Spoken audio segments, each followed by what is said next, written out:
Meron po tayo dito na isda na isdang oyan guys. Binili ko to kahapon guys. So ngayon magluto tayo ng ng isda guys. Meron po tayo dito na tatlong rekado, bawang at saka sibuyas guys at saka luya. So yan. Ang ginagawa natin guys ay isdang pinalang guys. So lalagyan natin ng asin, ng kaunting asin guys. At saka isang chili guys. Huwag nating damihan ng chili kasi para hindi yung mga bata guys.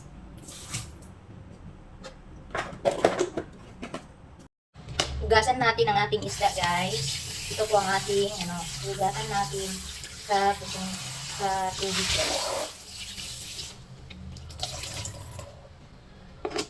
At saka natin ilagay dito sa ating kasirola ang ating isda guys. At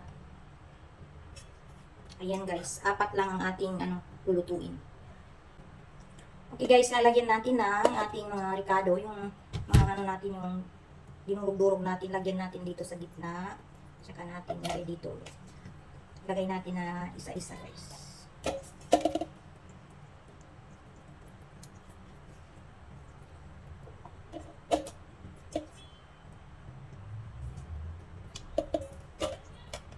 Ayan guys, nilagyan na natin. Guys, lalagyan natin ng kamatis.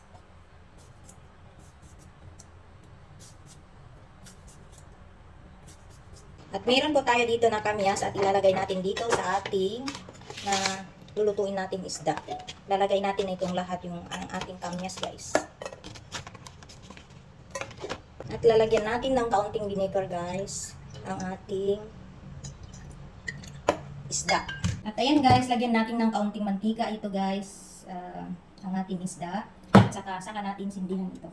So hintayin lang natin ito na mag-aroma siya ng kaunti. Saka natin lalagyan ng tubig guys. At saka guys, ang ating niluluto nito guys, hindi ito tutorial. Sarili kong opinion ito at sarili kong recipe ito. Hindi ito tutorial. So na siya guys, nag-aroma na siya. Lagyan natin ng kaunting tubig guys. At saka guys, saka natin takpan. So hintayin natin guys ng ating isda na maluto guys. Maggawa tayo ng sinanglag guys. Meron tayong dito na kamanting kahoy guys at tayo dito. Kaunti lang. Kasi wala namang kumakain, ako lang. Lahat hindi kumakain ng kamanting. Ayan guys. Lalagay natin siya dito guys. At ayan guys, titingnan natin na kung luto ng ating isda. So yan guys, luto na siya. Ayan.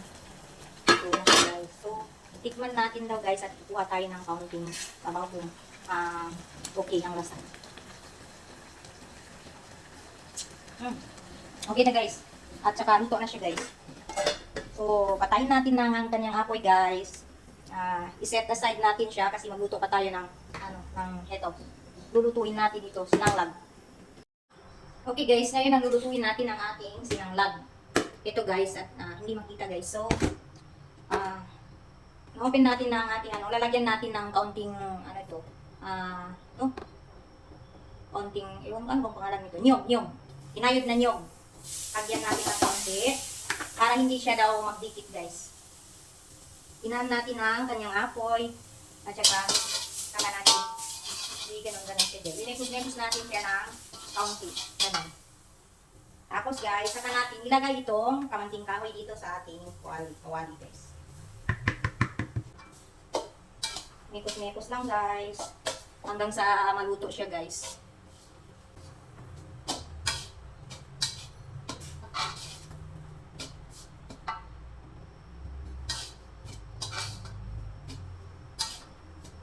Yan guys, mekos natin siya guys at hanggang maluto siya guys. So, hintayin nyo na lang guys kung paano siya maluto guys. Ayan guys, malapit na siyang maluto guys at lalagyan natin siya ng kinudkod na niyog para hindi siya matigas, para malambot guys. So, lalagyan natin para masarap ang lasa guys at saka malambot siya.